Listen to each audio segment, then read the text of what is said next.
The universe was ancient, older than any species within the Galactic Concord. For millennia, wars had reshaped borders, alliances, and doctrines. And yet, despite the technological marvels and the high-minded diplomacy of the Council races, arrogance remained universal. Humans had arrived late to the galactic stage. After centuries of silence, Earth's signal beacons were finally answered. First contact had been peaceful, almost cordial. Amusement laced every diplomatic conversation. The Concord's elite found humans peculiar, backward, and charmingly crude. Their biology was primitive, their weapons outdated, and their societal structure fractious. But what struck the Concord most was the clumsy brutality of the human military. It lacked the elegance of strategic orbit strikes or neuropulse deterrence. Humans still used bullets. They still dug trenches. They still sent men on foot into war. To most galactic species, humans were children playing with sharp sticks in a world of plasma blades. That opinion held firm until the Battle of Cryan 7. Cryan 7 was a frozen hell on the edge of the Milky Way, a planet cursed with horizontal snow, gravity spikes, and forests of jagged ice trees. A rebel faction, native to the insectoid Veltraxians, had fortified themselves in the mountains after a failed planetary coup. The Concord, unwilling to allow instability on its frontier, deployed a strike force of elite soldiers from 5-member species. Among them was a small contingent of humans, included as a token gesture of alliance rather than out of necessity. 12 soldiers from Earth, all veterans, all volunteers. They arrived in silence aboard an aging dropship, coated in frost and wear.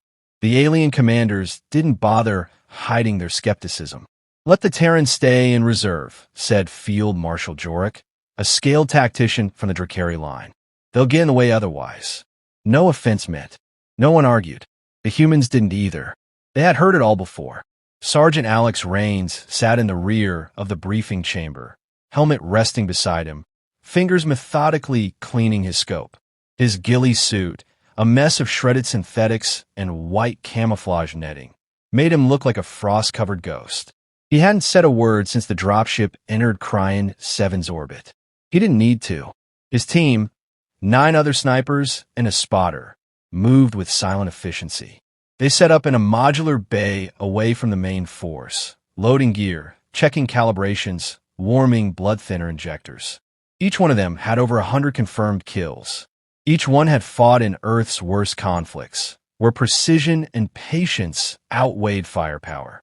Rains checked his watch and muttered, "We've got 18 hours before 0 hour. Get some rest." They obeyed without question. When Rains spoke, people listened. Lieutenant Coral, the Concord's operation liaison, gave Rains a sympathetic look. She was Moranthi, a crystalline species of light-sensitive tacticians. And while she didn't voice the same contempt the others did, the disbelief still hung in her posture. "Why send humans to a sniper op?" she asked, almost to herself. Rains looked up at her, his voice steady.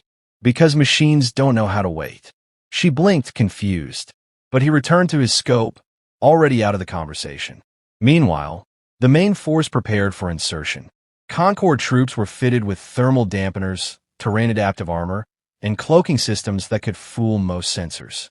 Their strategy was overwhelming speed, descend, deploy, decimate. Rains and his team had a different plan. No thermal dampeners, no exosuits, just snow, patience, and math.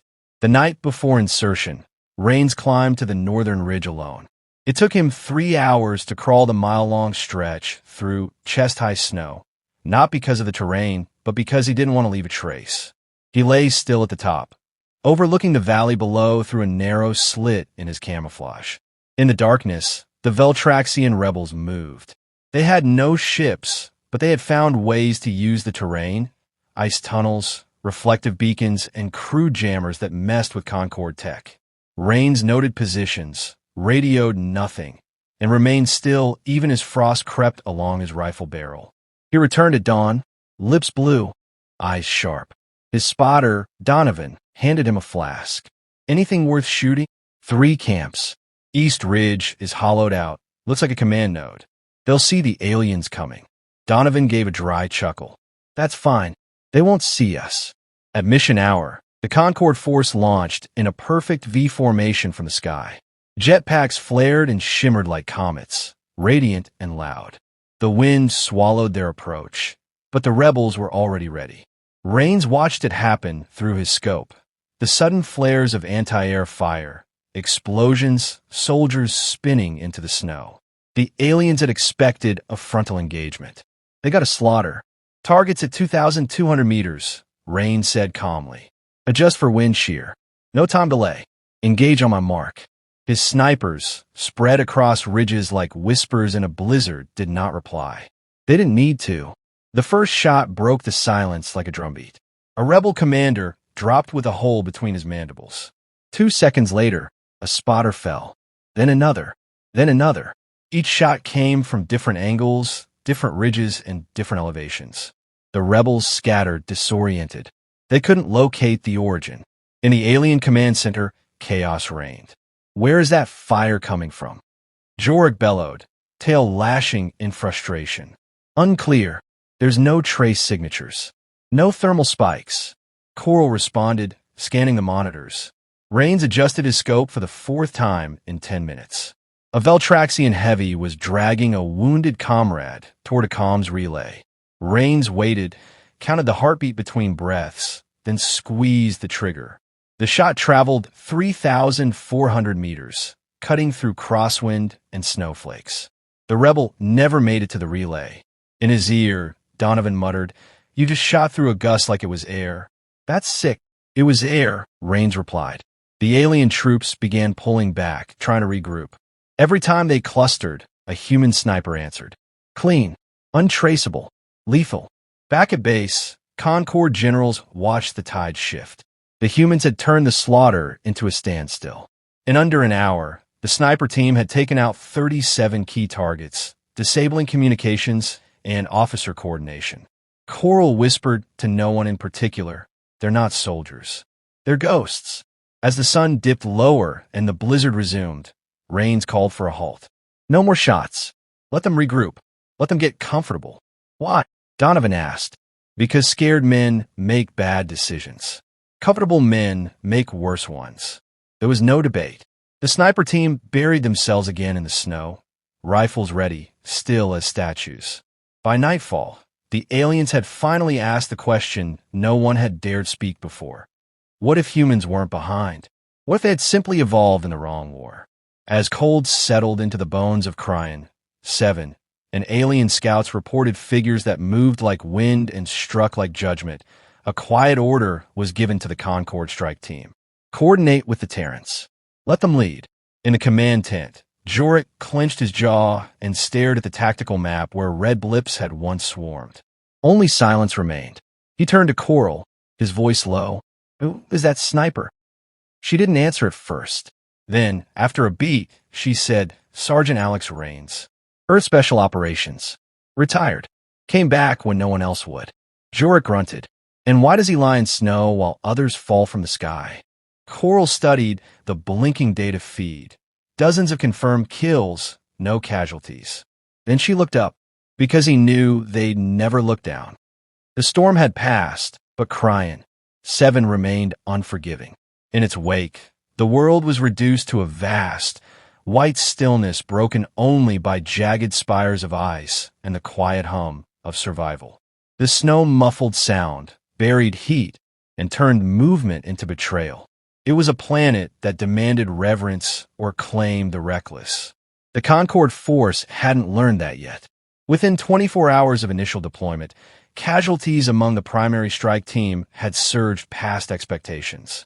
Alien forces had never seen terrain like this or fought enemies who adapted so completely to it. The Veltraxian insurgents, bred in sub-zero tunnels and taught to hunt with silence, had turned the mountains into a trap. Sergeant Alex Rains watched from the ridge above the eastern valley. His breath ghosted faintly from beneath his mask, eyes fixed through the scope as he tracked motion across the snow line. The alien squad below was struggling. Dozens of soldiers pushing through waist-high drifts, sensors scrambled by the freezing interference, pulse rifles misfiring from ice buildup. They're trying to flank, Donovan whispered from beside him. Poor bastards have no idea what they're walking into. They're being herded, Rains murmured. The insurgents want them funneled. They'll be slaughtered. Rains didn't respond.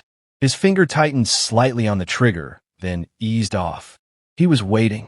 Below, Lieutenant Chask of the Virothi Command Unit barked orders into his comm, unaware that half his signal was being jammed by the rebels.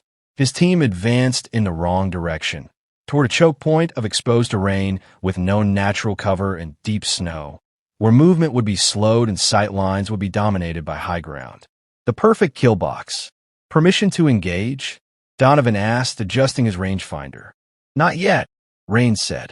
Let them get committed. The enemy's waiting for the splash. The Concord generals had ordered the human sniper team to hold position unless directly fired upon. It was clear now those orders were written by people who'd never fought a real war. A flash of movement caught Rain's eye. Two Veltraxian marksmen emerged from an icy overhang, mandibles twitching, rifles stabilized against their armored forelimbs. Rains marked them: wind factor, range, trajectory, slope. He drew in a breath. The shot cracked the air like frozen glass breaking. One insurgent dropped, a clean shot through the ocular cluster. The second twitched, startled, and barely moved before Donovan's shot landed center mass. The alien squad below froze. Some ducked, others spun in circles, pointing weapons at empty snowbanks. Sniper fire, one yelled in Gal Common. We're exposed. From the ridge, Rains adjusted his scope again. They still don't know where we are. Donovan smirked. And we're not even trying to hide. Back at base command, the alien officers scrambled to reassess the battlefield. Tactical feeds from drones were incomplete. Thermal imagery failed to pick up any trace of the human team. Sergeant Rains and his people had vanished the moment they left the drop ship. Now, as bodies started to appear, the Concord was forced to reckon with an uncomfortable truth. The humans hadn't been behind the curve. They'd just been preparing for the wrong war. Rains' team moved in sequence, almost telepathic in their coordination. Pairs of snipers swept along the cliffs in wide arcs, each step measured, deliberate, leaving no impression in the snow thanks to their precise snow-sink boots and layered ghillie suits designed for zero-sheen camouflage. The Veltraxians had better numbers. The aliens had superior tech, but the humans had learned to disappear. And in the bitter cold, they had patience honed by centuries of hunting things bigger, faster, and more dangerous than themselves. On the next ridge, Sniper Harper and her partner Reyes watched a rebel forward scout skitter across a narrow outcropping. Harper didn't blink. She didn't breathe. The shot came low and fast, clipping the target behind the left knee. The scout dropped, weapon flying from his clawed hands, howling. Before the cry finished echoing, Reyes silenced it with a second shot to the neck. Their position never revealed. Harper tapped her comm once. No words, just a tone. Rains received it. The signal told him the northern flank was collapsing. He activated his mic. Team Charlie, swing west. We plug the hole now, or we bleed later. Copy, came the reply. The alien command tent was chaos. Commander Jorek slammed his tail against the floor as another red light blinked out on the map. Where's the enemy fire coming from? They're not using tech, Coral said, voice low, disbelieving. No heat, no EM bursts. These shots aren't machine-calibrated. They're human. Jorek narrowed his eyes. Then let them fix the mess. Get me Sergeant Rains. Coral opened a comm channel. Sergeant, we're authorizing your team for full engagement. Coordinate with us. No, Rains cut in. You'll give away our position. Just keep your people out of our line of fire. The signal cut out. Coral stared at the blank screen, then turned to Jorek. He doesn't need us. In the field, the tide turned. Rain's team began carving through the Veltraxian lines, not with overwhelming fire, but with surgical strikes that dismantled structure and shattered confidence. Every command post that attempted coordination found its officers taken down mid-transmission. Every heavy weapon emplacement was neutralized before it could charge. At times, the rebels didn't know if they were being attacked or if their own soldiers were deserting. The fear was a weapon, and the humans used it with precision. Rains repositioned, climbing a sheer ridge with fingers raw beneath his gloves. From this angle, he had sight of a key comm relay station built into a cleft of glacial stone. It was the brain of the Veltraxian force, a hidden nest that fed encrypted data across their network. Concord drones had missed it entirely, but Rains had seen the glint off the antenna. Donovan crawled up beside him. "You think we can hit that from here?" "No need," Rains said. He scanned further, eyes catching the movement of a logistics crawler parked behind the cliff. "We hit the fuel cell. Rest takes care of itself."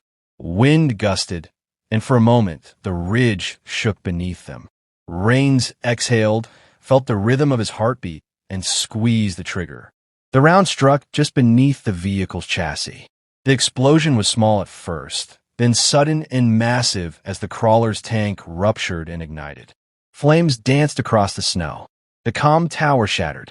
The rebel force lost contact with half their field units in an instant. Donovan grinned. "That's one way to say hello." In the silence that followed, the Concord forces regrouped. With sniper cover suppressing the flanks, they advanced emboldened. For the first time, alien troops moved through the ice without immediate loss. Coral's voice came back through the comm, confirming insurgent retreat across Eastern Quadrant. "How many did you deploy?" Rains replied with the same steady calm as before. "All 10. One team. Casualties? None." Jorik broke in, uncharacteristically quiet. "We owe you a debt." "No," Rains said. "You owe your men a chance." The comm closed again. The wind howled across Cryan, 7, carrying with it the sound of silence and steel. The Veltraxians fled into deeper snow, morale broken. The Concord had survived the ambush, but only because the humans they had dismissed as obsolete had stepped out of the shadows and proven otherwise. As night fell, Rains and his team dug in again, eyes on the horizon. The mission wasn't over. The rebels would return, and this time, they'd be angry. Donovan slid a ration pack from his belt and offered it. Rains took it without thanks, chewing slowly. "They'll try something stupid next," he said. "Desperation always looks clever right before it gets someone killed." He raised his scope again and scanned the darkness, waiting for the next mistake. The insurgents didn't wait long. At dawn, with the sun slicing through the frost in narrow shafts of pale gold, movement stirred across the valley. Heat signatures bloomed across the humans' optic feeds, rough clusters of Veltraxian soldiers advancing from multiple directions. No formation, no coordination, just numbers. Desperation, as Rains had predicted, dressed up to look like strategy. "They're throwing bodies at the ice," Donovan muttered, adjusting his scope. "How long you think they keep that up before frostbite gets them?" "Doesn't matter," Rains replied. "They only need one lucky break." He studied the enemy deployment through narrowed eyes. 24 Veltraxians moved along the southern approach, using storm-blasted trees and craggy eyes for cover. Their weapons were primitive by Concord standards, but effective slug throwers adapted for polar combat, firing subsonic spikes of frozen metal. In a vacuum of strategy, they were relying on brute force. But something else was happening too. A second group, smaller, was maneuvering along the ridge behind the human positions. They were silent, fast, and disciplined. Not rebels, not foot soldiers, specialists. "They brought in hunters," Rains said quietly. Donovan stiffened. "You sure? Too clean, too smooth. These ones trained." He signaled the rest of the team. Wordlessly, 8 human snipers shifted position, converging into new firing lanes without needing voice confirmation. It was a fluid dance, disappearing from old hides, moving low through the snow, reforming the web. Rains remained behind, watching the southern push. Then, with a brief nod to Donovan, he turned and started crawling up the slope behind them. His breath was slow, measured, every movement deliberate. He knew what this meant. The Veltraxians had recognized the threat, and now they wanted the ghosts dead. By midday, the Concord command was once again blind. The human snipers had vanished from the feeds. No telemetry, no heart rate monitors, no visual signatures. Just silence. Panic bubbled in the control tent. "We've lost contact with Team Rains," reported one aide. They're not dead, Coral said quietly, analyzing the spread of insurgent fire. If they were, we'd be overrun. Jorah grunted. Then where are they? Where the enemy thinks they're safe. Rains moved like a shadow, his body pressed flat against the terrain. Snow crusted over his suit, forming a natural layer of ice that blurred the outline of his frame. The slope was steep, exposed, and flanked on both sides by jagged crevices. Any wrong move could draw attention, or worse, break concealment. He saw them before they saw him. 6 Veltraxian elites, dressed in adaptive camouflage, moving in coordinated leaps between snowdrifts. One carried a directional heat scanner. Another swept a neural spike across the ground, looking for anomalous brainwave patterns. They were hunting him with every tool they had, and still they missed him. Rains waited. Minutes passed. Then he moved 1 inch, then another. Slowly, imperceptibly, he realigned his rifle. 1 breath. 2. 3. The wind shifted slightly. That was the cue. The shot was short, sharp, and final. The lead hunter collapsed, his scanner sparking against the ice. The others scattered instantly, diving into cover, firing wild. Snow exploded upward. One got too close. Rains rolled sideways, letting the shot pass inches from his side. He came up behind a boulder, sighted quickly, and dropped a second. From the far ridge, Donovan opened up, hitting the 3rd hunter before he could reposition. The last 3 retreated, dragging one of their injured. They know now, Donovan said over the private channel. They know we're human, and they're scared. They should be, Rains replied. Across the battlefield, the human team adjusted. Harper relocated to the northern crest, creating a high-low pincer with Reyes, who baited insurgents into a ravine before picking them off mid-sprint. Nguyen and Patel used collapsing snowbanks as acoustic decoys, drawing enemy fire into empty air. Every engagement was swift and decisive. The Concord's main force had begun to re-engage, emboldened by the stability provided by the invisible Overwatch. By the time evening fell, the southern push had disintegrated. Rains and his team had neutralized 67 hostiles without taking a single casualty. Still, Rains knew it wasn't over. Later, as the winds died down and visibility returned, Coral finally convinced Rains to brief the command tent in person. He arrived coated in ice, face raw, gear half frozen to his uniform. The alien officers stared at him as if he were a myth. "You should be dead," Jorah said bluntly. Rains pulled off his gloves. "I will be, if your people don't stop walking into ambushes." Coral leaned forward. "Then tell us what we're missing." Rains gestured toward the map. "Cryan, 7 doesn't care about how advanced your weapons are. It doesn't care how big your fleet is. This planet only respects patience. Stillness. You're trying to fight it like a city war." Jorah's jaw clenched. "We cannot sit idle." "You're not idle," Rains replied. "You're bait. And we're the trap." Coral's crystalline skin pulsed with a faint glow as she studied his face. "How did you learn to fight like this?" Rains looked down at his frostbitten fingers, flexing them once. "Afghanistan, northern Alaska, old wars on old Earth. Places where snow was the only cover and time was your only weapon. I've been waiting in blizzards so long I started naming the flakes." There was silence, then a subtle change in the air. Respect. Earned, not granted. Coral gave him a tactical update. "We believe the insurgents are falling back to a deeper stronghold, somewhere under the ice shelf. If they escape, they'll regroup, hit us harder. Then we don't let them escape," Rains said. "We hunt them through the dark." He left without waiting for more discussion. He had no time for politics. War didn't wait for consensus. That night, the human team prepared to move into the glacier caverns. They stripped down their gear, no unnecessary weight, only what could be carried on the body. Rains examined each rifle, recalibrated each scope. The enemy was cornered, but cornered animals were dangerous. The next phase would be harder. Closer, underground, the advantage of distance would be gone. They'd have to become something else. Donovan knelt near his pack. "You think they've got more elites waiting?" "Doesn't matter," Rains said. "They'll hear us coming, but they still won't see us." Harper looked up from her cleaning kit. You think the aliens are finally starting to believe in us? They're soldiers, Rain said. They don't need to believe. They just need to follow. The snow outside whipped again, harder now, heralding the return of another storm. It would cover their tracks, hide their scent, erase their footprints. The wind was their ally, the darkness their shield. Rain stood at the cave entrance, rifle slung, breath steady. The glow of the Concord base flickered faintly in the distance, swallowed gradually by ice and night. Behind him, 10 soldiers waited silent. Ahead, the glacier groaned like a beast in slumber. And so, the hunters became ghosts again. The cave swallowed them whole.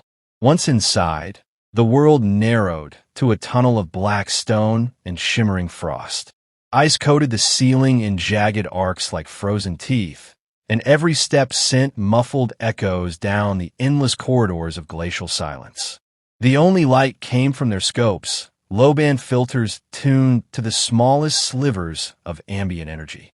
Rains moved at the front, his boots barely crunching the ice, his breathing so slow it barely stirred the air. They were inside the Veltraxians' last holdout, a natural cavern system turned fortress, too deep for orbital scans, too cold for most life, and wired with crude sensors and traps. The Concord's aerial tech was blind here. This place was older than war and built for creatures who lived without heat, without light, without fear. But Rains had grown up in dark places too. They advanced in pairs, leapfrogging from cover to cover, rifles raised, eyes scanning. The temperature dropped with every meter, but no one complained. The cold was part of them now. Donovan whispered, "They'll fight here. Cornered animals." "Let them," Rains replied. "We're the ones hunting." 30 minutes in, they found the first body, an insurgent scout frozen upright against a wall, jaw slack, eyes hollow. He'd been dead for hours. His weapon lay at his feet, untouched. "Died of exposure," Harper muttered. They weren't ready for this deeper retreat. Or they were left behind, Reyes added, voice low. Ahead, a new sound, footsteps but not cautious. Rushed, staggered. Rain signaled stop. They flattened against the wall. 2 rebels sprinted past the corridor junction, not seeing them at all. Their shapes were erratic, panicked, scraping ice with clawed feet. One paused, turned slightly as if sensing something, but before it could look, Rains dropped it with a single suppressed shot to the neck. The other froze, shrieked, then bolted. Rains didn't pursue. He waited, listened, then spoke softly. "They're being pushed." Donovan leaned in. "By what?" "Fear. Maybe leadership. Maybe something worse." They pressed deeper. The tunnel forked and split, the architecture becoming jagged and almost ceremonial. Massive columns of ice formed by millennia of melt and freeze cycles. In the largest cavern yet, they found the war room, a half-buried structure carved into the ice, part tech, part cave. Inside were heat lamps, outdated generators, and rows of monitors showing rebel troop positions and Concord patrols. It was their command center, and it was completely abandoned. No fresh footprints, Harper observed. They didn't leave in a hurry. No blood either, Donovan said. So where the hell did they go? Rain scanned the hollow chamber. Something about it felt wrong. Too quiet, too clean. Then he saw it. Faint drag marks across the ice leading to the far wall. He knelt, touched the seam in the floor, then looked up at the glacial wall beyond it. His voice was a whisper. "This place is a decoy." Before anyone could react, the cavern's ceiling shook. A low rumble, like something waking from a long sleep, rolled through the walls. Then sound, rotor whine, mechanical grind, the thudding footfalls of approaching armor.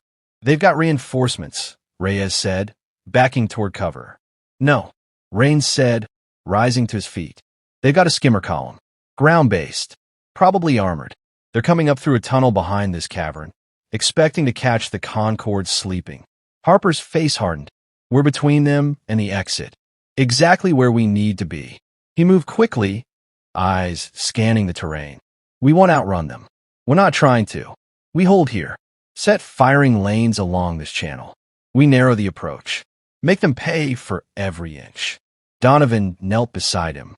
"That's suicide if they've got heavy cannons." They do, Rains replied. But they're not expecting resistance in the dark.